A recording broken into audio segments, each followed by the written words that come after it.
If At Last You Do Succeed is the third episode of season 6 of The Golden Girls. This is directed by Matthew Diamond, and as always, there will be spoilers from now as I go through the episode chronologically and share some thoughts. That's not true. I'm not going through it chronologically. I will go through each part of the narrative chronologically. So I'll talk about Rose and Blanche first, and then I'll talk about Dorothy and Stan. I wasn't delighted when I realised this was a Stan-heavy episode. I don't care for him. But actually, Stan was not the problem in this episode, but I'll talk about that in a little bit. First of all, Blanche decides to buy Rose's belongings because she's having a yard sale, but Blanche doesn't want Rose's stuff all over outside and attracting loads of people, so she just gives her the money, takes stuff of her hand, throws everything away. But she did find some war bonds, and this seems a little bit ridiculous. I know Rose doesn't always think of the most logical things, but she was having a yard sale without knowing exactly what she was getting rid of, which I thought was a little bit strange. And because Blanche bought the stuff off of Rose, I guess she technically owns the war bonds. Now, I don't know how it works. I don't know if war bonds are in a person's name or not, but certainly Rose expects Blanche to split the bonds because technically they're Rose's, but Blanche bought them, so Blanche says no. And, well, they look into it, and St. Olaf wants to honour the war bonds, but it would bankrupt the town. And Blanche still wants to cash them in. Rose is basically begging her not to. And Dorothy, being the voice of reason, says to Blanche, "You're taking away her home. Granted, it's the cradle of idiocy." Which in itself, yeah, quite funny. But Rose's response, "I have a frog buried there," is just not what I expected her to say at all. And Rose was just an absolute delight in this episode. And thankfully, Blanche does the right thing and decides to not cash in the bonds. And St. Olaf is going to thank her by erecting a Blanche Devereaux statue. And then Blanche finds out that the money for this statue is going to come out of the very large emergency statue fund. And Rose just doesn't seem to realise that this money would mean that the town absolutely would not be bankrupt, and the town actually does have money. They're just keeping it in a very strange emergency statue fund. And there's this really funny scene with Blanche trying to explain to Rose that they should use even just some of that money for the town.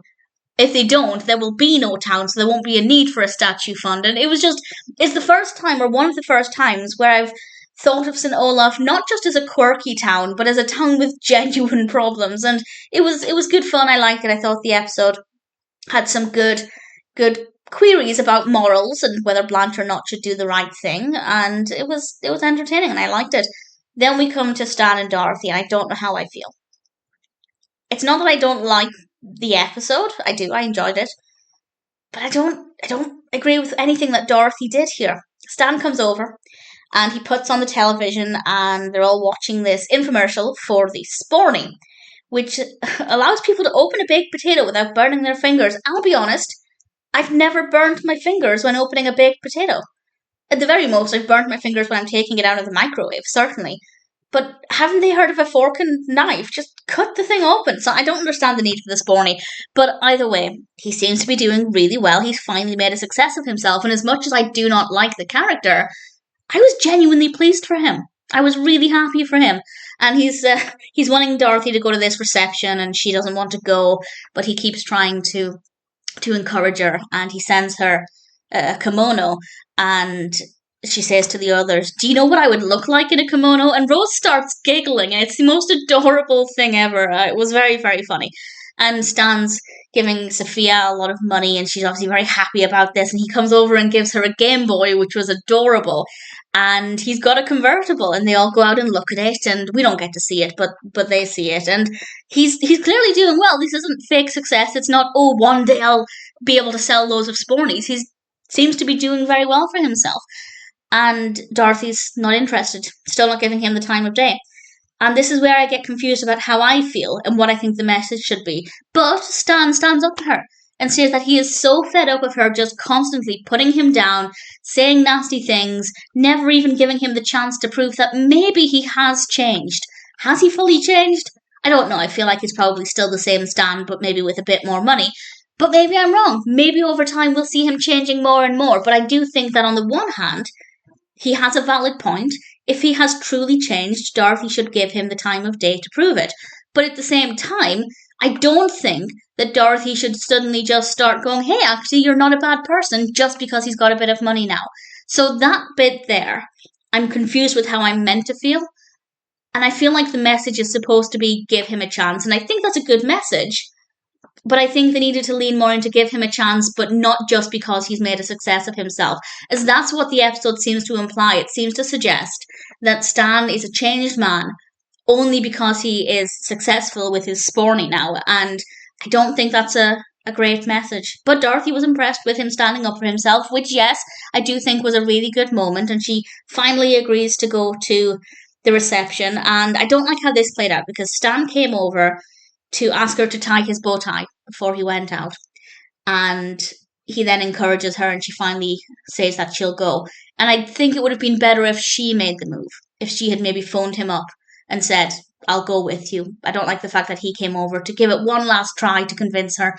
I think it would have been better if it came from her. So that's not a huge criticism. I just think it might have been a little bit more meaningful if she had went to Stan rather than the other way on. And then they come back and they kiss, and I'm really concerned that this is starting something off again, but it's very much showing Dorothy's only giving him the time of day because he's successful now, and maybe feeling a little bit guilty for constantly criticizing him when maybe he is changing.